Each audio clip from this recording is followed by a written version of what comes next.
2 kilometer balik daripada bumi Mekah ke bumi Taif. Tidak ada tujuan lain dalam diri Rasulullah semata-mata hanya untuk menyampaikan seruan dan dakwah Islam ini agar turut sama dirasai oleh penduduk-penduduk Taif selain bumi tanah tempat tumpah baginda sendiri, iaitu di Mekah. Tetapi sedia maklum bagi kita, berlakunya penolakan ataupun kontra terhadap dakwah Rasulullah bukannya diterima dakwah Rasulullah, bahkan diupah anak-anak kecil di jalanan untuk membaling Rasulullah sallallahu alaihi wasallam dan Zaid bin Harisah dengan batu-batu di jalanan. Dan ini sedia maklum juga bagi kita, Rasulullah mendapat luka-luka kecil dan dipenuhi kaki Rasulullah dengan darah-darah yang keluar daripada kaki suci baginda Muhammad sallallahu alaihi wasallam. Tetapi sekurang-kurangnya hati Rasulullah terubat, kerana sebelum kepulangan Rasulullah kembali ke bumi Mekah, Rasulullah sempat singgah di sebuah kebun milik Utbah bin Rabi'ah dan Syaibah bin Rabi'ah. Disitulah Rasulullah dengan takdir Allah dipertemukan dengan Addas. Siapa Addas? Addas ialah pembantu kepada Utbah dan juga Syaibah. Dan Addas ini beragama Kristian. Addas ini beragama Nasrani. Dan Addas ini berasal daripada Nineveh. Dan kita tahu dalam sejarah, Nineveh ini adalah tempat penyebaran dakwah Nabi Allah Yunus alaihi salam. Dan akibat daripada dialog yang pendek, dialog yang ringkas, yang mungkin kita tidak ceritakan pada malam ini, Addas akhirnya memeluk agama Islam di samping Rasulullah dan juga di samping Zaid bin Harisah tadi. Dan ini sekurang-kurangnya mengubat kelukaan pada hati Rasulullah akibat penolakan secara total penduduk-penduduk Taif terhadap dakwah baginda. Sekurang-kurangnya ada seorang makhluk Allah yang sudi untuk menerima ajakan dan seruan dakwah baginda tadi. Bahkan melalui peristiwa ini jugalah kita juga mengetahui bahawa Rasulullah pernah ditawarkan oleh malaikat untuk mengangkat gunung-gunung dan bukit-bukit untuk dihempakkan ke atas penduduk Taif. Kita semua tahu perkara ini. Tetapi Rasulullah menolak untuk melakukan demikian. Cuba kalau kita bayangkan hari ini kita berada di tempat manusia suci seperti Rasulullah. Kalau kita duk dakwah, orang tak suka. Kita duk mengajak, orang benci. Mari malaikat, ustaz, agak-agak kalau saya ambil bukit sebelah kepung ni, saya hempak kat geng-geng ni, ustaz nak ke? Kalau kita lah, kalau boleh jangan sebiji, 14 biji bagi hempak, bagi hempuk atas kepala mereka. Tu kita. Tapi Rasulullah berdoa agar diberikan petunjuk dan hidayah. Sekurang-kurangnya kalau mereka pada zaman ini menolak seruan dan dakwah ini, aku mengharapkan moga-moga keturunan mereka yang seterusnya, yang ada ni akan melahirkan anak, yang ada ini akan menerbitkan cucu dan cicit mereka. Lepas pada keturunan ni akan ada yang memeluk dan sudi menerima agama ini. Dan salah seorang daripada mereka ialah Mughirah ibnu Syu'bah daripada Bani Saqif di kota Taif ini.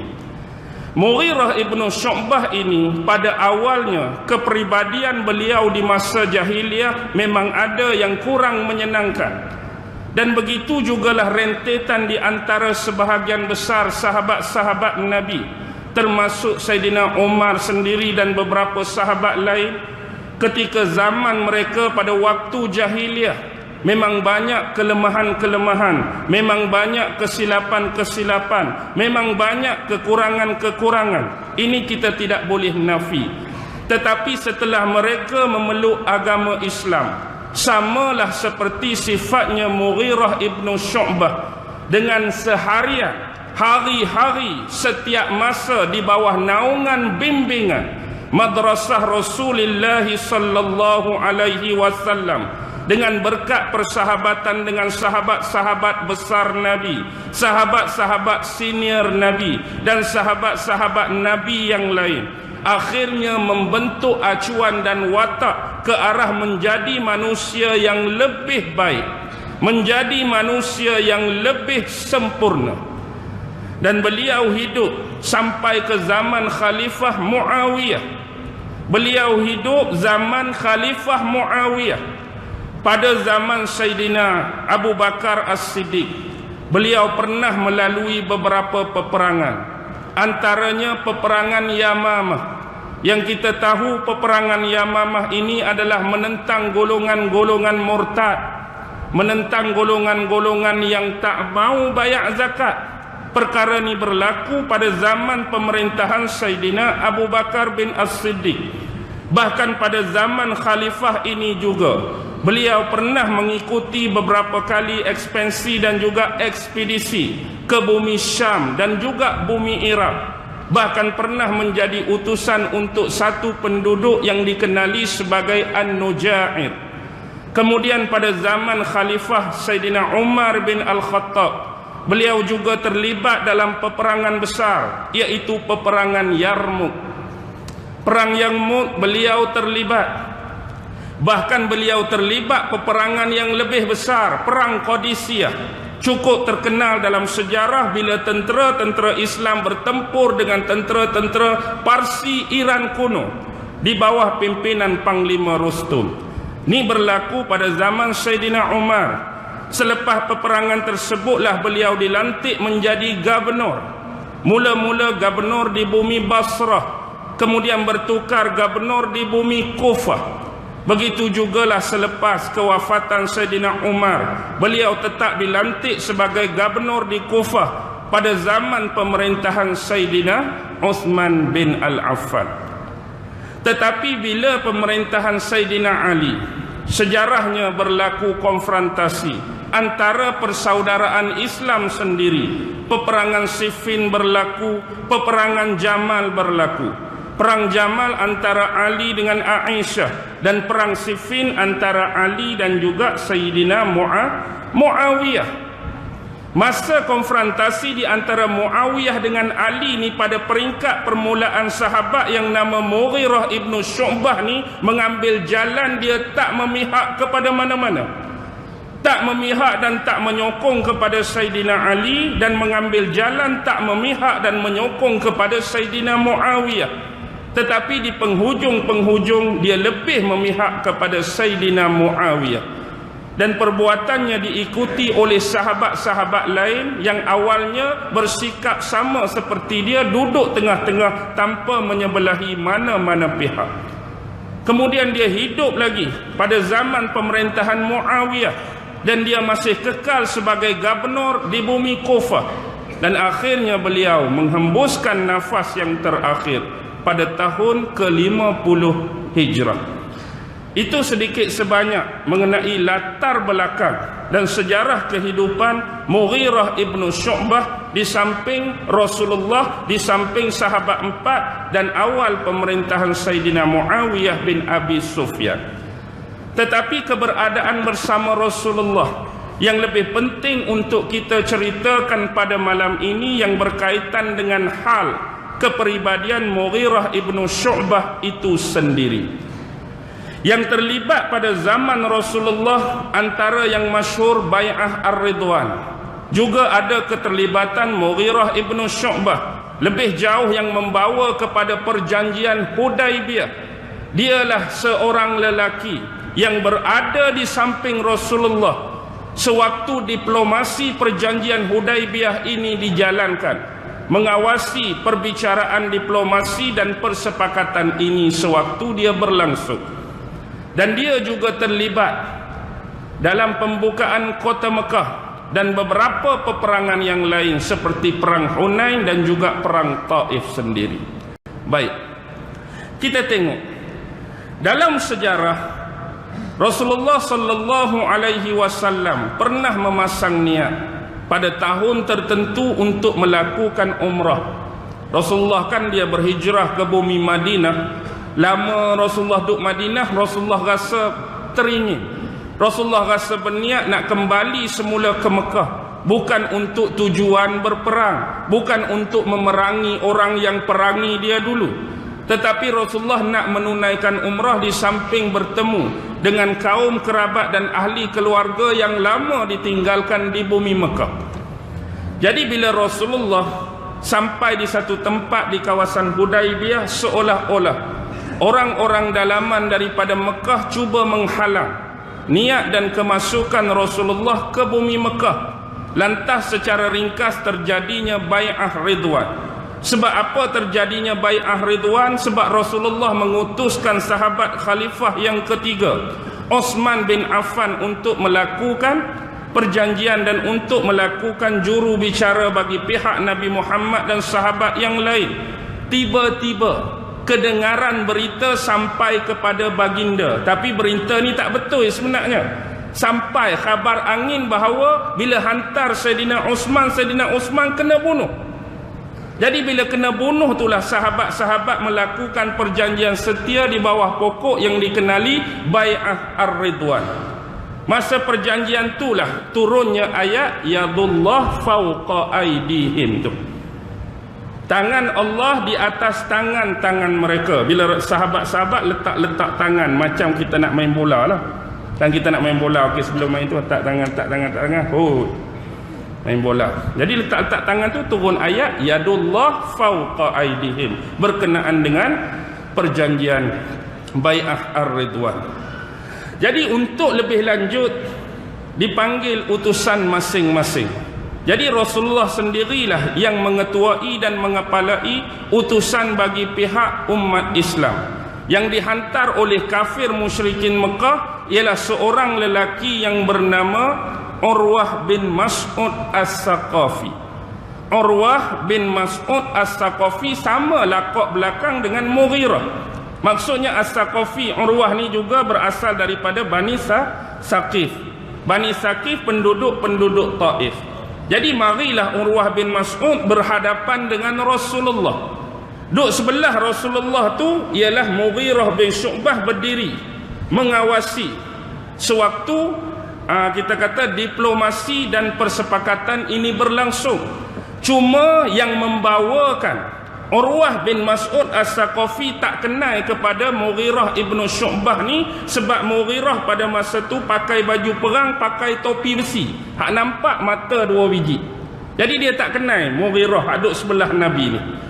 Jadi bila perbicaraan ni berlangsung, nak menyampaikan kepada kemuafakatan dan diplomasi, hujung nak cari asal usul punca, tiba-tiba kebiasaan bagi orang-orang Arab ni, kalau benda macam ni terjadi, mereka akan mengambil kesempatan. Contoh kesempatan yang akan diambil oleh Urwah bin Mas'ud As-Saqafi ni, dia kalau boleh, dia nak pegang janggut Nabi. Sambil duk bincang, dia nak pegang janggut Nabi. Di sisi orang-orang Arab, ini banyak kali berlaku. Maksud pegang rambut lawan bagi kita, pegang janggut lawan bagi kita tu seolah-olah boleh menjatuhkan maruah dan aib bagi orang tu. Jadi dia nak buat macam tu kat Rasulullah, nak menjatuhkan aib dan maruah Rasulullah masa duk sembang berbincang, nak pegang janggut Nabi. Tapi setiap kali dia hulurkan tangan dia nak pegang rambut Nabi, Mughirah ibn Syu'bah ambil sarung pedang dia, pap atas tangan. Baru kawan tu nak hulur, ambil sarung pedang, pap atas tangan. 2-3 kali berlaku macam ni.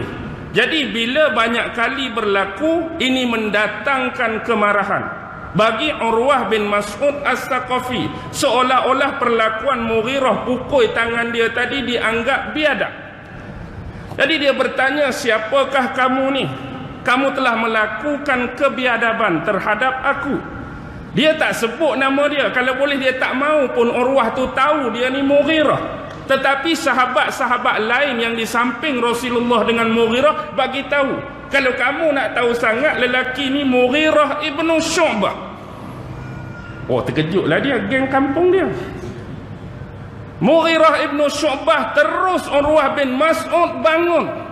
Hai pengkhianat, sesungguhnya sama sekali tidak bersisa apa yang telah kami lakukan pembelaan terhadap kamu sebelum ini, wahai Mughirah. Pasal apa dia cakap lagu ni? Mesti ada kes sebelum ni antara dia dengan Mughirah. Ada riwayat mengatakan Mughirah sebelum ni waktu duduk di Taif tu antara orang yang merompak. Tapi dalam kes ni sebenarnya kalau kita teliti, Mughirah ibn Syu'bah ni pernah diberi peranan untuk menjaga satu kaum, tetapi dia mengkhianati amanah tersebut. Dia bukan jaga kaum tersebut, tapi dia bunuh semua kaum tersebut dan ambil harta-harta mereka. Orang bagi amanah suruh jaga elok-elok, dia pergi bunuh semua, dia ambil harta-harta ni. Jadi dia dipersalahkan di kemudian hari sebab perlakuan pembunuhan dan perampasan harta. Tetapi masa tu orang yang paling banyak backup dia kawan ni, Urwah bin Mas'ud tadi, hak backup dia dengan macam-macam argumentasi, macam-macam reason, macam-macam alasan. Duk backup dia. Akhirnya dia terlepas. Jadi kawan ni pun lama dah tak berhubungan. Tapi tiba-tiba hari ni hak ketuk tangan dia tu, hak dia duk bela dulu. Sebab itulah dia bangun terus kata, hai pengkhianat, seolah sia-sia pembelaan yang kami lakukan terhadap kamu sebelum ni. Jadi seolah-olah dah terganggu proses diplomasi Hudaibiyah antara dia dengan Rasulullah. Macam dia tu duk nak kat kawan ni dah, akibat dendam lama tadi. Lalu Rasulullah bersuara. Rasulullah bersabda, sesungguhnya kami telah menerimanya untuk memeluk agama Islam. Maksudnya hal apa pun kamu nak bawa, cerita apa pun kamu nak bawa, dia dah masuk Islam dan kami terima dia sebagai sahabat kami. Tetapi tentang persoalan harta dan apa yang kamu bicarakan itu, aku lepaskan kepada kamu berdua. Hal dia sebelum ni kami tak mau tahu sebab dia dah jadi sahabat kami, dia dah peluk agama Islam, tu kami terima. Tapi bab harta hak kamu sebut, bab amanah, bab khianat tadi, aku lepaskan kepada kamu berdua. Nabi tak mau campur. Jadi bila tengok lagu tu, terus mengalah Urwah bin Mas'ud. Sebab Urwah bin Mas'ud bukan kali pertama dia menyaksikan betapa kuat dan kokohnya kecintaan dan kasih sayang Rasul, kasih sayang sahabat terhadap Rasulullah. Seolah-olah kalau dia buat perangai masa ni, cari nahan, kalau dia buat perangai masa ni memang kena dia.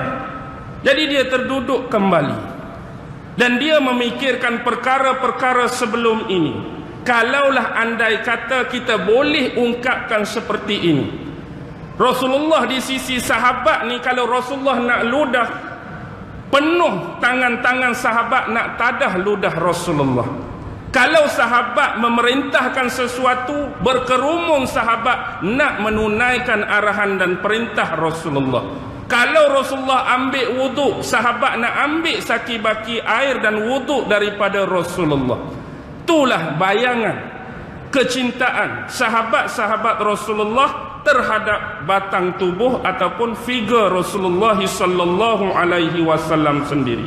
Kalau hari ni dia nak cari pasal dengan Mughirah, memang kena. Jadi dia kurungkan niat dia, batalkan niat dia, buat sementara waktu. Tetapi apa yang nak disebut, di kemudian hari Urwah bin Mas'ud juga masuk Islam. Urwah bin Mas'ud juga masuk Islam. Dia masuk Islam selepas pasukannya kalah perang Hunain, walaupun agak lewat berbanding dengan Mughirah. Tapi inilah nak sebut apa yang pernah berlaku kepada Mughirah ibn Syu'bah sewaktu perjanjian Hudaibiyah.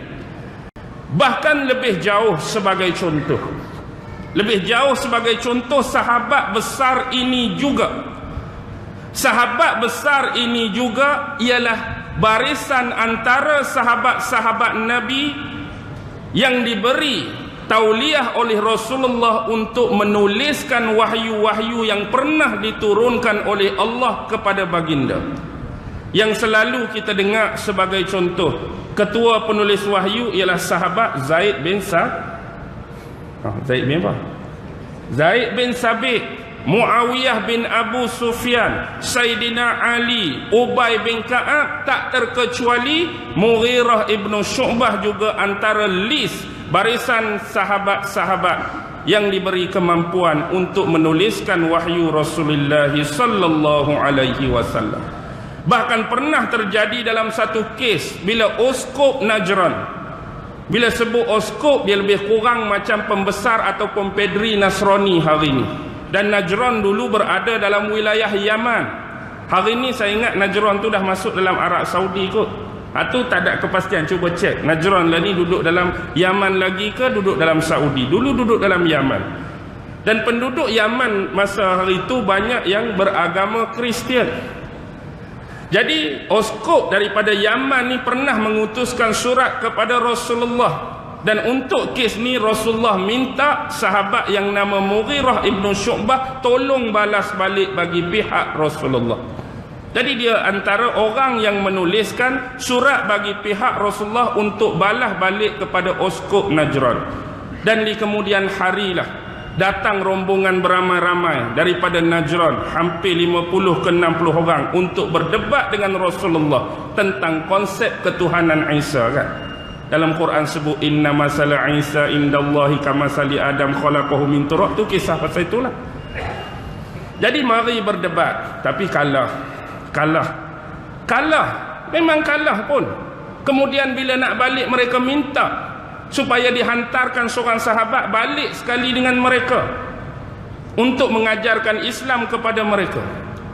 Jadi bila mereka kalah, mereka tu minta pula Nabi salah seorang sahabat bawa sekali dengan kami balik ke Najran, balik ke Yaman, suruh dia ajak Islam yang sebenar. Jadi Nabi duk cari siapa sahabat halayak, tengok situ tengok sini. Nabi pilih siapa? Siapa sahabat Nabi yang digelar Aminul Ummah, orang yang paling amanah bagi umat ni? Siapa? Siapa sahabat Nabi yang diberi gelar Aminul Ummah? Nombor 10 sahabat yang dijamin masuk syurga. Who is it? Nombor 10 sahabat dijamin masuk syurga. Abu Ubaidah Al-Jarrah. Abu Ubaidah Al-Jarrah diutus. Dan takdan sampai di Yaman, ada riwayat menyebut tengah jalan tu dah ada berapa orang yang peluk agama Islam. Takdan sampai tempat dia lagi, duk sembang-sembang pasal Islam tengah jalan ni, 2-3 orang dah masuk agama Islam. Itulah kehebatan sahabat-sahabat dulu dalam memberikan pencerahan dan penerangan berkaitan dengan agama Islam yang dibawa oleh Rasulullah. Kembali kepada persoalan Mughirah ibn Syu'bah tadi.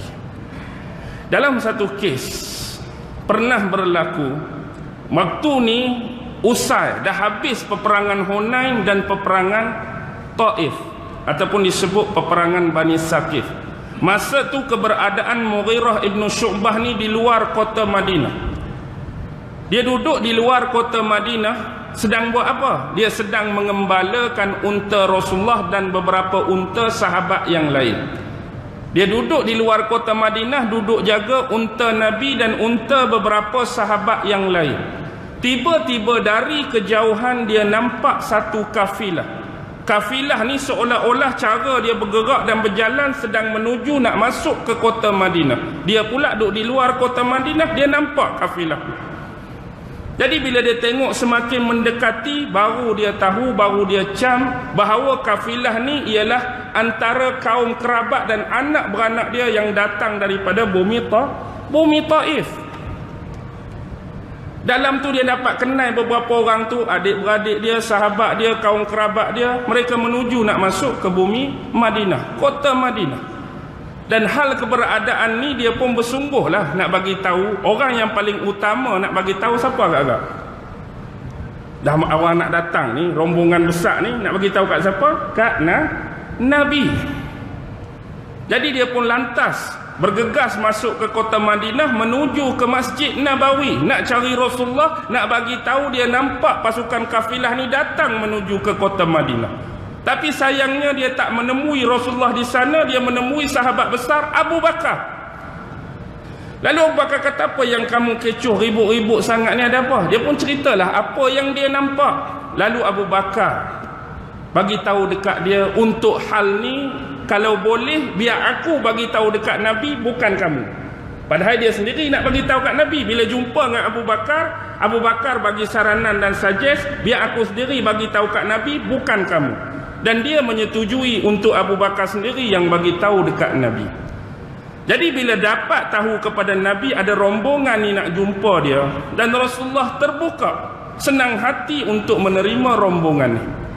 Jadi bila berlaku pertemuan tu, rupa-rupanya rombongan ni diketuai oleh seorang lelaki daripada Taif yang bernama Abdul Yalil. Bukan Jalil, Yalil. Abdul Yalil. Tujuan utama kedatangan mereka ialah kerana mereka takut mereka akan kena serang dekat Rasulullah. Mereka takut Rasulullah akan pergi ke Taif dan serang orang-orang di Taif. Tiba-tiba, pasal apa? Sebab terjadinya kes pembunuhan. Pembunuhan siapa? Pembunuhan salah seorang sahabat hak masuk Islam. Siapa? Hak dia duduk bergaduh depan Nabi tadilah, Urwah bin Mas'ud As-Saqafi tu. Hak tadi masa perjanjian Hudaibiyah. Dan ni lepas pada perang Perang Hunain, lepas daripada peperangan Taif tu, kawan tu masuk Islam. Bila masuk Islam, dia balik semula ke tempat dia di Taif, dia kena bunuh. Berita ni tak sampai lagi dekat Nabi. Berita ni tak sampai lagi dekat sahabat. Kawan tu awal-awal datang takut bila Nabi tahu, sahabat kita kena bunuh, mari kita pergi serang. Jadi takut Nabi pergi serang tu, mari-mari jumpa Nabi, bagi tahu hak sebenar bahawa Urwah bin Mas'ud dah terbunuh. Jadi takut Nabi serang, mereka main tarik tali. Mereka minta kepada Nabi bahawa kami semua datang ni nak memeluk agama Islam. Mari ramai-ramai ni kami nak peluk agama Islam. Tetapi walaupun kami nak peluk, bukan peluk lagu tu saja. Kami nak peluk ni minta persyaratan. Persyaratan dia ada 5. Tetapi hak 4 awal disebut, wahai Rasulullah, kalau kami ni peluk agama Islam, masuk agama Islam, tetapi biarkanlah kami ni diperbolehkan untuk minum arak. Minta pun agak-agak lah dah. Dia janji dengan Nabi nak masuk Islam, tapi walaupun masuk Islam, biar Nabi bolehkan geng-geng depa ni walaupun Islam boleh minum arak. Yang kedua, kalau kami ni dah peluk masuk agama Islam, selain minum arak, kami juga diperbolehkan untuk berzina. Minta berzina pula. Yang ketiga, kalau kami masuk Islam, peluk Islam, diperbolehkan kami dalam bab ekonomi dan muamalah untuk mengamalkan riba. Masuk Islam, tapi bab ekonomi dan muamalah, riba masih boleh kami lakukan. Dan yang keempat, kalau kami masuk Islam, kalau kami peluk Islam, ni memang kena ketuk kepala lah. Kami ni dikecualikan daripada solat, tak payah semayang. Boleh ke tak? Agak-agak 4 ni Nabi terima tak? Kalau kita tengok pun, masuk Islam boleh minum arak, kami masuk Islam boleh berzina, kami masuk Islam boleh makan riba, kami masuk Islam tak payah semayang. Tak apa kalau lagu tu. Memang Rasulullah tolak 4-4. Sebab hak mereka sebut tu adalah basic asas. Semayang tu kewajipan. Bab riba, bab zina, bab minum arak tu adalah cegahan yang paling utama dalam agama. Bahkan bukan dalam agama Islam, agama-agama samawi sebelum ni totally, Yahudi or Nasrani or Islam menolak perlakuan zina, menolak meminum khamar, menimun arak dan perkara-perkara yang memabukkan, menolak amalan riba. Jadi tak boleh minta lagi. Ini hak last. Boleh ke tak kalau kami masuk Islam, kami peluk Islam, tapi kami dibenarkan lagi untuk menyembah berhala-berhala kami untuk tempoh beberapa tahun. Masuk Islam nak sembah berhala lagi. Dah tu tak boleh. 4 depan tu dia nak sembah berhala pula minta dengan Nabi. Dan kondisi ni berlaku dalam beberapa reaksi. Mula-mula dia minta beberapa tahun. Lepas tu kalau kami rasa okey, kami tinggal lah. Tapi bila Nabi tak bagi, dia cuba kendurkan. Kalaulah tak leh beberapa tahun, kami minta lah untuk beberapa bulan, boleh tak? Masuk Islam, tapi berapa bulan saja kami boleh sembah. Nabi tak bagi. Bila tak bagi, dia kendur lagi. Beberapa minggu, boleh tak? Bila tak boleh berapa minggu, beberapa hari, boleh tak? Beberapa hari. Tak boleh juga. Bila tak boleh juga, mereka peras seolah-olah. Mereka ni seolah-olah nak masuk Islam, tapi kerana takutkan ancaman daripada Nabi, takut diperangi, takut dibunuh, nak masuk Islam gaya lagu tu. Akhirnya, kalau kamu dah masuk Islam, apa keperluan lagi patung-patung berhala tu berada di bumi kamu? Kalaulah kamu tak masuk Islam tapi melakukan kebaikan, ada hubungan, go on lah. Tapi sekarang ni kamu janji nak masuk Islam, nak peluk Islam, apa keperluan patung-patung berhala tu ada lagi? Jadi Rasulullah kata patung-patung tu perlu dimusnahkan, diruntuhkan, dihancurkan. Dan dia pun berjanji, kalaulah boleh, bukan tangan-tangan kami sendiri yang hancurkan berhala tu, orang lain tolong pelacur. Tak mau lagi tu maksudnya tu. Kalau kira dia ni sungguh-sungguh dah jadi Islam, tak apa, kamilah orang yang pertama, orang kampung sendiri yang hancurkan berhala ni. Tu baru sungguh-sungguh. Ni kalau boleh bukan tangan kami, orang lain lah kalau nak pelacur. Jadi waktu ni lah Rasulullah utuskan Mughirah ibn Syu'bah, sebab dia orang kampung dia. Dia lagi bersemangat lah nak hancurkan berhala dalam kampung dia. Sekali dengan dia siapa? Bapa mertua Nabi, hak baru masuk Islam selepas pembukaan kota Fatuh Mekah. Siapa bapa mertua Nabi? Isteri Nabi yang ni nama dia Ramlah binti Abu Sufyan, betul. Tapi duk cari bini-bini Nabi, mana nama Ramlah, payah nak jumpa tak? Sebab biasa gelaran isteri Nabi ada Ummu depan. Cari hak Ummu Habibah, itulah dia. Ummu Habibah itulah Ramlah binti Abu Sufyan. Jadi ada riwayat kata yang mengepalai ekspedisi ni bukannya Mughirah, tetapi sahabat besar Khalid bin Al-Walid. Mughirah dengan Abu Sufyan cuma jadi pembantu kepada Khalid bin Al-Walid. Siapa hak terbunuh tadi? Urwah bin Mas'ud As-Saqafi. Jadi ada juga orang tanya, Ustaz, adakah Urwah bin Mas'ud ni adik-beradik kepada Abdullah bin Mas'ud? Nama nak sama, biasalah orang tanya tak? Urwah bin Mas'ud Bani Saqif. Sahabat Nabi Abdullah bin Mas'ud tu Bani Zuhrah, lain. Walaupun nama bin sama Mas'ud, hak sahabat Abdullah bin Mas'ud tu Bani Zuhrah, lain. Hak tu dia Makkah. Baik, sekarang apa cerita sebenarnya dengan Urwah ni? Macam ni lah. Selepas peperangan Hunain, antara suku Sakak, proksi paling besar yang menyokong perang Hunain dengan Rasulullah ni, geng-geng Bani Saqif lah. Geng-geng Taif ni antara proksi paling kuat, duduk dalam kumpulan musuh hak lawan Rasulullah. Mereka mengharapkan kemenangan, tiba-tiba kalah. Bila kalah, balik daripada kalah peperangan ni lah, berlaku lagi peperangan yang dinamakan peperangan Taif. Kalah juga, walaupun ada beberapa orang sahabat Nabi, lebih kurang 20 yang syahid dalam perang ni. Jadi waktu ni lah terbuka pintu petunjuk dan hidayah kepada Urwah bin Mas'ud ni. Dia berfikir tentang siapa? Mughirah, sahabat dia tu hak masuk Islam. Dia pun berfikir nak lakukan benda yang sama. Akhirnya dia dapat satu peluang, dia jumpa satu kafilah Islam. Jadi dia follow kafilah Islam ni, follow, akhirnya sampai dekat satu kampung sebelum masuk ke bumi Madinah. Di sinilah dia bertemu dengan Rasulullah, menyatakan keislaman dia dan dia berbai'ah kepada Rasulullah.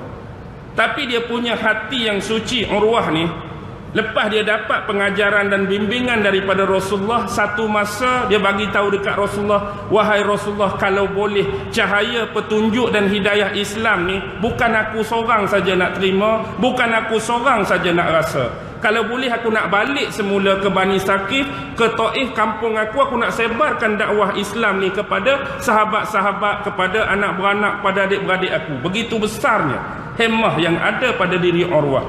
Tapi buat permulaan permohonan dia ni, Nabi larang. Sebab Nabi tahu Bani Saqif ni orang yang kuat lawan Nabi.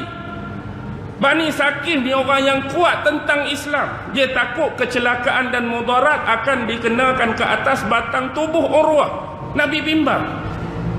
Tapi sebab dia kata apa? Kesungguhan dia nak tengok Islam ni bukan hanya pada dia, tetapi tersebar kepada orang-orang di kampung dia.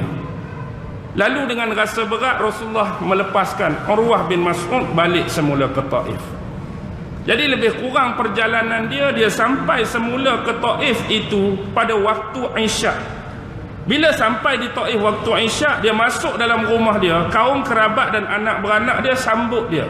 Sambut dia dengan baik, sambut dia dengan hormat, sambut dia dengan lembut, dan mereka menyapanya dengan sapaan ahli-ahli jahiliah. Sapaan ahli-ahli jahiliah. Lalu waktu inilah dia marah. Dia kata, aku harap kamu kemudian selepas daripada ini menyapa aku dengan sapaan ahli-ahli syurga, ahli jannah, dengan ucapan Assalamualaikum. Buat anak pelik dah ni, Urwah ni. Tiba-tiba kita duk sapa dia dengan sapaan biasa tu, dia marah dan suruh sapa dia dengan ucapan ahli syurga Assalamualaikum. Adakah kamu dah masuk Islam?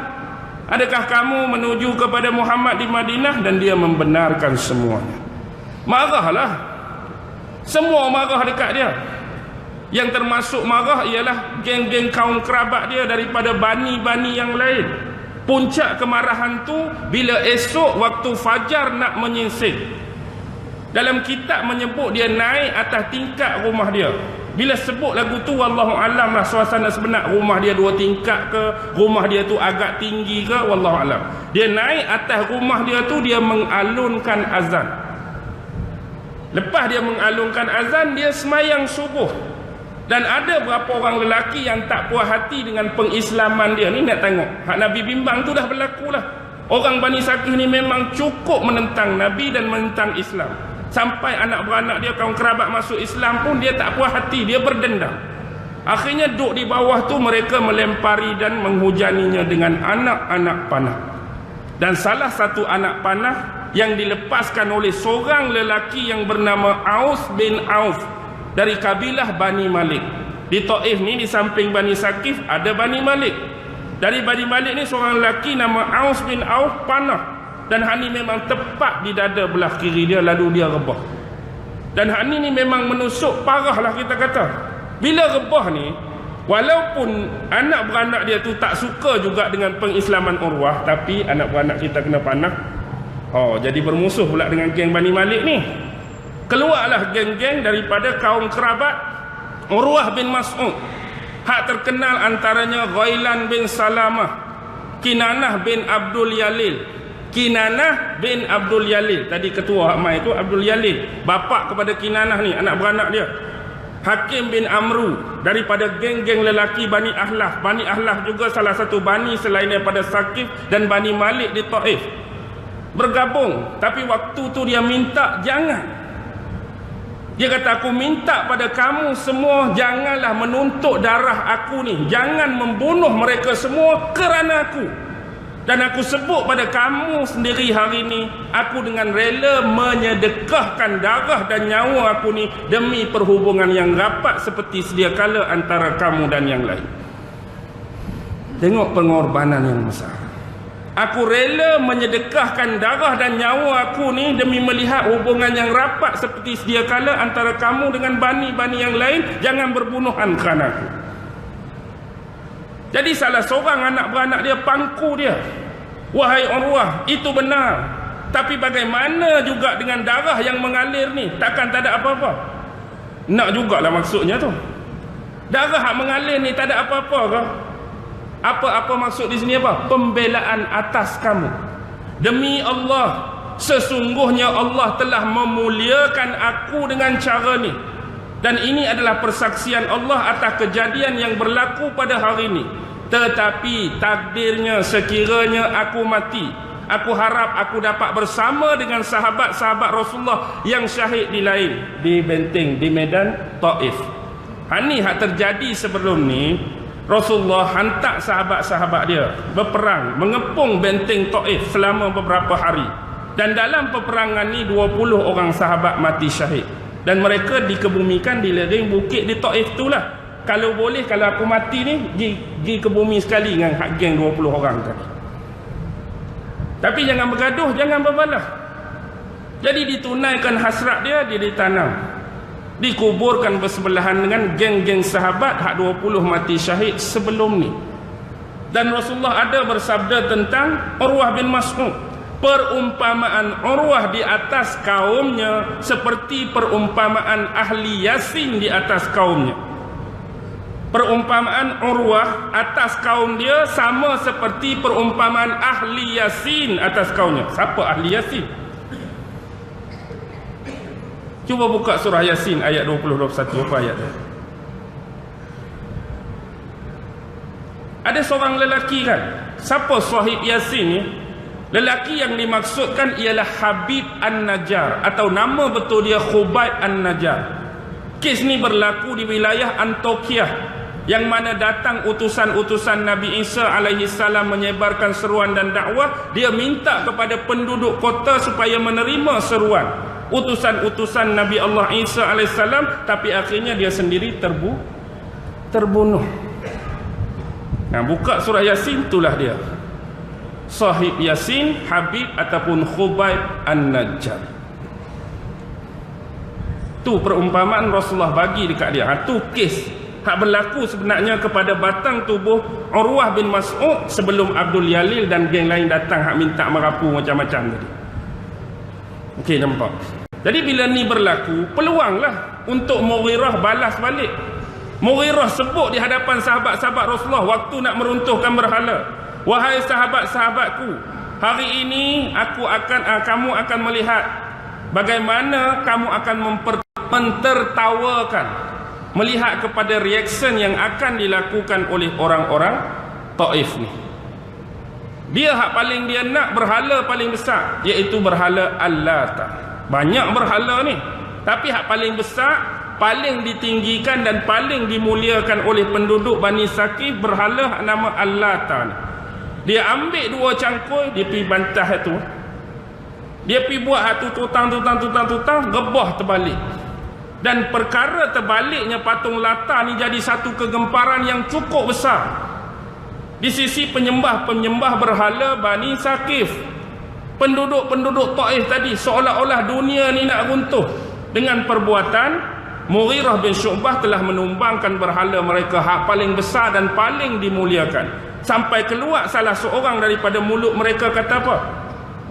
Sesungguhnya moga-moga Allah mengutuk dan mengeji kamu wahai Mughirah ibn Syu'bah, dan aku dapat mengagak selepas ini pasti penjaga patung Lata akan datang mencekik-cekik kamu. Buat ayat lagu tu pula. Penjaga patung ni akan datang cekik-cekik kamu. Dengar lagu tu, kawan ni lagi semangat, pi betul-betul depan pegang dia punya cangkul tu. Demi Allah, semoga Allah yang membalas rupa-rupa buruk kamu sekalian.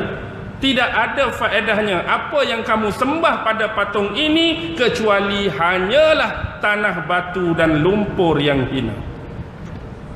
Tak ada apa, tanah batu dan lumpur yang hina. Itu yang berlaku. Dan akhirnya dia masuk ke satu kawasan simpanan. Maksudnya adalah simpanan alat-alatan perkasan-perkasan tertentu untuk ritual-ritual adat penyembahan dan pengaidolaan mereka. Jadi hak tu pun dia suruh sahabat terobos habis, pecahkan pintu, keluarkan barang-barang. Barang-barang tu tak dirosakkan. Barang-barang tu diambil, dikumpul dan dihantarkan kepada Rasulullah di Madinah. Tapi nak cakap hak bangunan tu dia peruntuh, dia peracur sampai dia korek habis dia punya foundation.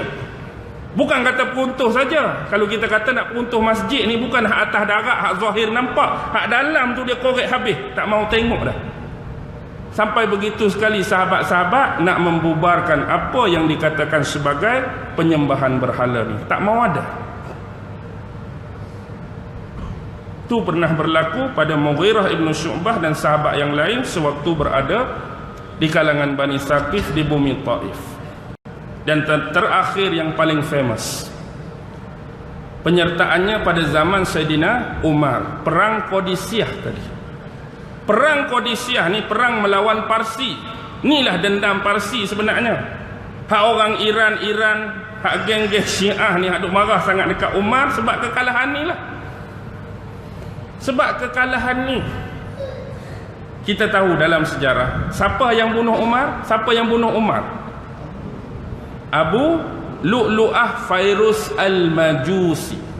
Apa hubungan dia dengan Mughirah ibn Syu'bah? Yes. Sebenarnya hak bunuh Sayyidina Umar tu, Abu Lu'lu'ah adalah bekas budak kepada Mughirah ibn Syu'bah itulah. Tapi dalam kes Umar terbunuh, dia tidak dipersalahkan dalam soal ni. Bukan salah dia, bukan dia yang suruh pun. Cuma nak cakap, Abu Lulu'ah tu bekas budak, bekas hamba kepada Mughirah ibn Syu'bah ni. Dia bawa datang daripada Parsi akibat kekalahan apa? Kekalahan Rostom tadilah. Peperangan tu memang hebat. Kalau kita kira 1 nisbah 4. Tentera-tentera Parsi 120,000, tentera Islam cuma 30,000. 30,000 nak lawan 120. Satu kena lawan dengan 4 nisbah. Tapi Islam menang ke Parsi menang? Islam menang. Waktu peperangan nak berlangsung, Saidina Umar menghantar bala tentera. Ini dianggap paling besar di bawah pimpinan sahabat Nabi. Ini yang pernah didoakan oleh Rasulullah kepada orang ni, setiap kali dia melepaskan bidikan anak panah dia tak akan pernah tersasar. Sahabat yang nombor 9 dijamin masuk syurga sebelum Abu Ubaidah Al-Jarrah. Siapa dia? Sa'ad bin Abi Waqqas. Sa'ad bin Abi Waqqas mengetuai pejuang-pejuang di kalangan sahabat Nabi paling ramai ni menuju ke perbatasan Qadisiyah. Tak cukup dengan tu, Saidina Umar berasa tak cukup. Dia hantar tentera-tentera tambahan daripada Madinah di bawah pimpinan Mughirah ibn Syu'bah. Mughirah ibn Syu'bah follow mereka dengan tentera-tentera tambahan. Tak cukup lagi berasa. Sahabat-sahabat di perbatasan Syam diarahkan sejumlah walaupun tak ramai, 1,000 orang lebih kurang, di bawah pimpinan Abu Ubaidah Al-Jarrah. Jadi kapten tu kita tengok sahabat Nabi dijamin masuk syurga nombor 9, dijamin masuk syurga nombor 10. Mughirah ibn Syu'bah bergabung membentuk 30,000. Pilah duduk sana. Bila duduk sana, biasalah standard perang, mereka tak perang terus, ada diplomasi. Mula-mula Rostom hantar utusan dia. Mari utusan Rostom sampai di kalangan sahabat-sahabat ni. Utusan Rostom minta, dia kata, panglima perang kami Rostom minta salah seorang daripada kamu ni yang paling alim, yang paling bijaksana, hantar dia untuk bertemu dengan Rostom, kita bincang. Jadi duk cari siapa hak paling alim, paling bijaksana. Akhirnya yang diangkat ialah Rabi' bin Amir. Rabi' bin Amir. Rabi' bin Amir ni dahlah kuda dia tu kurus, baju dia lusuh, pakai baju besi, pakai topi wajah. Naik gedu. Akhirnya sebelum sampai pada tempat Panglima Rostom, dia kena melintasi sebuah jambatan. Masuklah dia ke dalam tu. Bila masuk, biasalah tetamu perang ni kan, Panglima Rostom gah, hebat. Jadi tempat yang disediakan untuk siapa-siapalah yang dihantar oleh Panglima perang Islam tu duduk, dia letak bantal-bantal yang disulami dengan benang-benang emas, kain-kain sutera berlapik di atasnya. Tapi bila mari saja Rabi' bin Amir, dia turun daripada kuda dia, dia tak masuk dalam tu duduk, dia ambil tali kuda dia, dia tambak di bantai tadi, seolah-olah nak menghinakan lah. Bantai ni tak sesuai pun untuk aku, tapi aku buat tambak kekang kuda aku. Jadi bila lagu ni rasa nak marah. Bila nak marah, dia kata apa? Sesungguhnya aku tidak pernah mendatangi kamu semua, tak ada niat pun aku nak mendatangi kamu, kecuali kamu yang menjemput kami datang kemari. Kalau kamu tidak suka keadaan ni, baik aku belah pergi. Kalau kamu nak juga bincang, kalau kamu suka, lagu ni lah keadaan dia. Jadi duk bincang. Akhirnya antara kalam-kalam Rabi' bin Amir, dia kata, antara yang menjadi sunnah Rasul kami ialah kalau bab-bab macam ni kami hanya menangguhkan sampai 3 hari saja. 3 hari saja. Lepas pada ni bagi jawapan, apa keputusan kamu? Islam kami dah terang dah lagu mana, dakwah kami terangkan lagu mana, agama kami terangkan lagu mana, akidah kami terang dengan baik je. Cuba untuk macam ni, antara sunnah Nabi kami 3 hari, tak boleh lebih. Fikirlah. Dan kamu perlu fikir 3 hal, sama ada masuk Islam atau bayar jizyah, pajak, ataupun kita berperang. Masuk Islam paling selamat, terima dakwah ni, masuk Islam. Kalau tak mau masuk Islam tapi nakkan keharmonian dan perdamaian, duduk bawah taklukan Madinah, bayar jizyah tiap-tiap tahun. Kalau tak mau dua-dua, Islam pun tak mau, duduk bawah taklukan Madinah secara aman dan harmoni tak mau, kita bergasak, kita berperang. Tak puas hati lagi. Lebih pada 3 hari, hantar lagi. Ada lagi perbincangan, kami tak puas hati lagi. Hantar orang lain lah pula. Suruh hantar orang lain pula. Lalu hantarlah siapa? Sahabat yang kedua, Huzaifah bin Mihsan. Bila sebut Huzaifah, jangan terfikir dia Huzaifah Al-Yamani. Tak. Huzaifah Al-Yamani tu lain. Tu Huzaifah sahabat yang jadi penanggung apa? Kunci rahsia-rahsia Rasulullah. Huzaifah Al-Yamani. Nin Huzaifah Al-Mihsan. Seorang lagi Abu Huzaifah bin Utbah. Abu Huzaifah bin Utbah tadi ialah anak kepada pemilik kebun hak Nabi singgah itulah. Anak kepada Utbah bin Rabi'ah. Utbah dengan Syaibah ni paling kuat lawan Nabi. Dua-dua tu KO dalam perang Badar. Tapi anak dia ni mulia. Anak dia antara orang paling awal masuk Islam. Bahkan kitab sirah menyebut Abu Ubaidah bin Utbah ni masuk Islam sebelum Nabi mengajar dan berdakwah di Darul Arqam lagi. Walaupun dia bukan paling awal, tapi kira Nabi berdakwah di Darul Arqam ni awal dah. Jadi dia masuk Islam sebelum Nabi mengajar di Darul Arqam, awal lagi. Walaupun bapak dia, pak saudara dia tu orang yang paling kuat lawan Islam, dan dia kahwin pun dengan pembesar tokoh kafir musyrikin Mekah, anak tu. Isteri dia Sahlan bin Suhail bin Amr. Dan dialah orang yang terlibat dalam 2 kali hijrah ke bumi Habsyah. Hijrah kali pertama, hijrah kali kedua, Abu Ubaidah bin Utbah terlibat. Dia sahabat besar. Cuma nak cakap perbezaan ni, Huzaifah tu banyak sangat. Ni Huzaifah Mihsan. Pi Huzaifah Mihsan duduk 2-3 hari tak puas hati lagi Rostum. Hantar seorang lagi. Hantar yang ketiga ni, kira hak paling ni lah. Siapa? Ni lah Mughirah ibnu Syu'bah. Mari Mughirah ibnu Syu'bah masuk saja dalam tu, Rostum mempersilakan dia duduk. Dia tak mau duduk. Dia kata ini bukanlah yang sesuai dan selayaknya bagi kami. Kebetulan mata dia melirik pada pengawal hak duduk sebelah Rostum tu. Satu duk pegang tombak, satu duk pegang macam Captain America tu apa? Syir penyangga tu lah. Dia kata, mai kat aku penyangga tu. Penyangga tu lempak kat aku. Jadi Rostum pun arahkan. Jadi dia ambil penyangga tu lempak depan Mughirah. Mughirah tak cakap banyak, dia duduk bersila atas penyangga tu. Dia bukan nak ambil syik tu nak berlawan. Duduk atas penyangga tu, aku tak mau duduk atas hak empuk ni. Hak sutera, hak bersulaman ni. Duduk situ. Jadi apa masalah sekarang?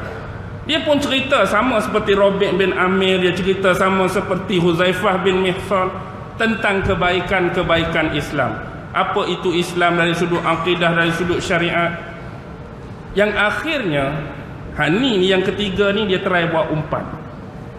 Apa Rustum kata? Rustum kata, mau atau tidak, kalau kami bagi kamu makanan yang banyak, kami bagi kepada kamu wang-wang yang banyak, kami bagi kepada kamu sebahagian dari tanah-tanah dan harta yang lain, cuma dengan syarat kamu undurkan pasukan Islam ni kembali semula ke tempat kamu. Nampak tak di sini? Rustum sendiri walaupun jumlah 120,000, dia berani ke dia rasa takut dah? Sepatut Allah setakat 120 lawan 30. Ni bila dia nak umpan benda tu, nak suruh balik, dia sendiri pun takut dah dengan kekuatan jihad di sisi orang-orang Islam. Jadi benda ni ditolak. Apa kata Mughirah bin Syu'bah? Adakah semua tawaran ini akan terjadi sekiranya kami mampu memusnahkan dan menjatuhkan kerajaan kamu dan kami mampu melemahkan kekuatan kamu? Ayat sindir lah tu. Adakah benda-benda yang kamu cakap ni benar-benar akan terjadi? Kalau berperang nanti kami akan hancurkan kekuatan dan kerajaan kamu, dan kami akan melemahkan kekuatan kamu. Lagi nak marah kawan ni. Bila nak marah, kami akan perangi kamu habis-habisan dan kamu akan tahu padah dan akibatnya. Lalu disambut oleh Mughirah, sebenarnya di sisi kami, kalaulah kami mati dalam pertempuran ini, ahli-ahli dan bidadari syurga siap menanti kami sebagai seorang syuhada. Dan kalau kami menang, yang confirmnya kamu yang akan jadi ahli neraka. Sakit hati tak ayat tu? Lagi sakit hati kawan tu. Belah.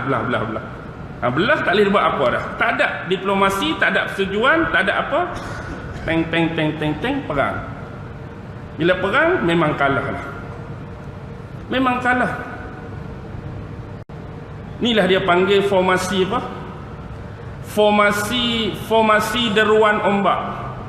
Formasi deruan ombak ni pernah diperkenalkan oleh Khalid bin Al-Walid. Formasi deruan ombak ni, dia walaupun kita sikit, tapi cara kita bergerak tu dia macam ombak beralun. Dia nampak ramai padahal sikit. Cara kita bergerak tu, oh ramainya, jumlah sikit. Pernah tengok tak fan bola sepak EPL? Masa ada dia bangun duduk tu. Contoh lah tu, saya tak reti lah bab formasi. Macam Vietnam lawan Amerika dulu, mereka guna formasi landak kan. Formasi landak ni mereka duduk belakang, membelakangi masing-masing lingkung, pegang senapan ada pisau tu. Jadi saya duduk macam ni, kawan sebelah duduk macam ni, duduk sana ni, buat lingkungan. Dia panggil formasi landak. Macam landak tu lah. Jadi bila masuk dalam segugusan hak lebih besar, jam kawan tu. Hak kawan hak masuk berterabur, hak tak ada formasi. Tu panggil formasi landak. Pernah digunakan. Dan dalam perang ni juga digunakan formasi tu. Walaupun Rostom tahu jumlah sebenar, tapi bila mari lagu tu dia lain. Kalau nak tahu lebih banyak tentang formasi ni, bacalah komik-komik dulu dah. Pedang Setiawan ke apa. Tu banyaklah formasi dalam tu. Kalau tengok bola, formasi 4-4-2, 3-3-4 tu lebih kurang lah formasi lah. Jumlah sama je, sebelah atas sebelah. Ni formasi 4-4-3, ni formasi 4-3-2 tu. Maksudnya benda tu ada kelebihan dan kekurangan pada pasukan dan pihak lawan. Okey. Berbalik kepada persoalan. Kalau kita tengok pada awal ni, apa yang kitab sebut? Contoh yang pertama sekali ialah kita tengok karakter Rasulullah bila berhadapan dengan kontra dan penolakan terhadap dakwah dia. Adakah kerana dakwah Nabi ditolak, Nabi menyimpan dendam dan benci pada penduduk Taif? Nabi benci ke tak? Aku mari nak sebar dakwah, sebarkan kebaikan, aku kena tolak, kena baling batu. Nabi benci tak? Nabi tak pernah membenci. Sini karakter Rasulullah yang patut kita ambil dalam menyebarkan dakwah, menyebarkan kebaikan. Memang akan ada golongan yang kontra dan menentang. Hak tak suka kita, benci kita, meluak kat kita, menyampah kat kita. Tapi apa yang Rasulullah buat ialah mendoakan petunjuk dan hidayah. Mungkin bukan hari ini, di masa depan, di masa akan datang. Kalau tidak mereka, anak-anak cucu mereka. Kalau tidak mereka, kaum kerabat mereka. Jangan orang buat jahat kita balas dengan kejahatan, orang buat jahat kita doa dengan kejahatan. Dia tak akan pernah selesai jahat balas jahat. Jadi satu. Yang kedua, kalau kita tengok apa yang berlaku pada perjanjian Hudaibiyah, sebenarnya agama Islam yang semua kita pegang dan anut ni tak pernah mengajarkan kekerasan. Bahkan Islam menganjurkan diplomasi. Islam mengajarkan kesepakatan. Islam mengajarkan permuafakatan selama mana jalan tu masih boleh diguna pakai. Perang ni, bertempur ni bab yang terakhir dah. Tak ada pilihan. Jadi selama mana mereka minta kita berdiplomasi, kita buat MOU, kita buat perjanjian, go on. Tapi janganlah mencabar, apa kata, merugikan. Dalam perjanjian tu merugikan belah kita, dalam MOU tu merugikan belah kita. Kita tengok. Kalau kita tengok perjanjian Hudaibiyah, memang secara dasar rugi Islam kan? Tapi sebenarnya ada benda yang Rasulullah. Sampai satu tahap kita nampak kerugian Islam jelas. Siapa-siapa hak ikut Nabi pi ke Madinah kena hantar balik. Tapi siapa-siapa hak belah Nabi ikut kami tak boleh hantar balik kan? Nampak kerugian tu. Tapi ada makna tersirat sebenarnya setiap semua benda. Lepas tu kita tengok kes hak matinya Urwah bin Mas'ud As-Saqafi tadi. Ini menunjukkan berharga dan bernilainya istilah darah dan nyawa, walaupun cuma salah seorang sahabat Nabi. Islam mementingkan darah, Islam mementingkan maruah, Islam mementingkan nyawa seseorang, tinggi dan nilai. Jadi ada pertanggungjawaban. Ada amanah atas nyawa seorang sahabat, agama seorang sahabat, maruah seorang sahabat sebagai penganut agama Islam. Sebab tu geng ni takut awal-awal datang jumpa Nabi. Walaupun dia janji nak masuk Islam dan pilihan dia tu merapu lah kan. Nak minum arak, nak apa semua sekali. Dan kita tengok yang terakhir, bab perang tadi, bila tak ada pilihan dah. Masuk Islam pun tak mau, bayar jizyah pun tak mau, akhirnya kita bertempur. Memang Islam asal bukan ditegakkan melalui mata pedang, tidak. Islam bukan ditegakkan melalui mata pedang. Kalau kita tengok hak lebih awal, siapa dulu yang mengancam Islam atau Islam mengancam orang lain dulu? Waktu Nabi menyebarkan dakwah, Nabi tidak pernah memaksa. Tapi siapa yang datang dulu? Tuduhan kat Nabi datang dulu. Momokkan kat Nabi datang dulu. Perlian kat Nabi datang dulu. Cacian kat Nabi datang dulu. Duk maki Nabi hari-hari datang dulu. Islam tak ada provocation. Kemudian boikot ekonomi. Kita tahu 2-3 tahun boikot ekonomi. Siapa buat hal dulu? Dalam sejarah bukan Islam buat hal dulu. Kalau terjadinya pertempuran-pertempuran kecil bahkan lebih jauh melibatkan hak besar, memang lawan dulu, memang musuh dulu. Macam peperangan tadi pun ditawarkan agama, ditawarkan Islam. Tak mau juga. Duduklah agama kamu nak duduk pun, tapi kamu kena duduk dalam taklukkan wilayah kami, kena bayar cukai, bayar jizyah tahun-tahun. Tak mau juga. Tak ada. Peranglah. Jadi bila perang, orang akan nampak Islam ini adanya unsur pemaksaan. Bila hak pertama tadi kena masuk Islam. Jadi tak boleh ke tak masuk Islam atau tak bayar cukai? Tak masuk Islam tak bayar cukai. Okey, konsep Islam sebenar, Islam ni penjajah ke pembebas? Hak betul itu. Islam ni pembebas. Nak bebas apa? Nak bebas hak dalaman manusia tu. Hak ikut jalan yang sebenar. Nak bebaskan manusia sebelum ni sembah berhala, sembah pada Allah. Yang sebelum ni tunduk pada berhala, tunduk pada Allah. Yang sebelum ni buat syariat sendiri, syariat merapu, buat sendiri syariat yang betul. Kalau kamu setuju follow hak ni, kami pun tak mau duduk tempat kamu. Ni negara kamu. Kamu perintah sendirilah. Yang penting terima Islam tu. Hak kami masuk ni nak bebas benda karut tu. Sembah apa? Tokong. Tak, jangan. No, sembah Allah. Setuju? Oh, setuju. Sebelum ni sembah berhala. Mengibadatkan pada berhala. Kami nak suruh mengibadatkan semata pada Allah. Setuju? Oh, setuju. Sebelum ni syariat merapu. Kan nak suruh syariat betul. Setuju. Tinggal Arab boleh? Boleh. Kalau boleh, kita tak duduk sini pun. Kita bukan nak duduk sini. Kamu counter sendirilah tempat kamu. Kami nak bebaskan hak dalam, hak tak betul. Itu je Islam datang. Lepas tu pergi tempat lain pun sama. Kami bukan nak bebaskan kamu, nak suruh kamu hidup cara yang betul. Go on.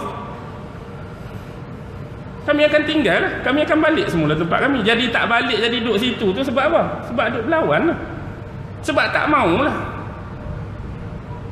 Jadi bila kata atas Islam tu orang nampak paksa. Oh, jadi nampak paksa. Jadi seolah Islam je betul. Hak kami duk pegang ni tak betul ke? Hak kamu duk pegang ni salah ke? Hak kami pegang ni mengarut ke? Seolah-olah mereka nampak tak ada toleransi di situ. Kalau nak bincang semua hak ni, dia jadi panjang. Dari mula tu dia jadi panjang. Pasal apa percanggahan dan pertelingkahan ni wujud sejak sekian lama?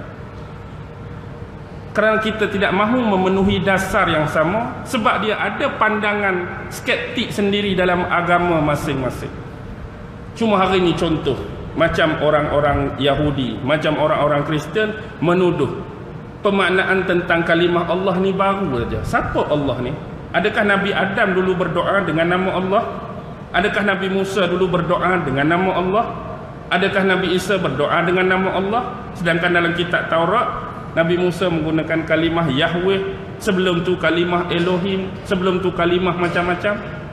Kalimah Allah ni tak pernah dikenal dalam kitab sebelum ni dan tak pernah didoakan pada lidah dan lisan Nabi sebelum ni. Muhammad sendiri yang cerita perkataan Allah, proper noun. Nak jawab lagu mana? Nak jawab lagu mana? Ustaz Nasir. Bukan malam ni lah. Kita pergilah malam esok. Kat mana malam esok? Batu Kes lah. Al-Amaniyah Batu Kes. Dekat ke jauh dengan sini? Dekat je. Dekat kita pergi. Ni sebab 9.30 dah ni. Sebab tanya AJK tadi pun, Ustaz, kalau orang luar ni biasa tahap tu dah. Antara 9 suku ke 9.30. Jadi boleh lah. Berhenti dulu, insyaAllah. Boleh ya? Saya pun penat lagi ni sebenarnya. Tak habis lagi penat. Baru sampai dah. Jadi insyaAllah kita akan bersambung lagi lah. Kalau tuan-tuan ada kudrat, tuan-tuan ada masa, kita akan bersama lagi di Masjid Al-Amaniyah Batu Kes. Saya pun tak pernah sampai, tak pernah kenal. Harap-harap dekat daripada sini. Jadi insyaAllah kita akan bertemu kembali. Dan masjid ketiga, Masjid Pro 2, jauh kot, Rawang. Masjid Pro 2, jauh kat tu sikit kot. Jauh kot. InsyaAllah. Jadi saya sudahi dengan lafaz dan kalam yang mulia.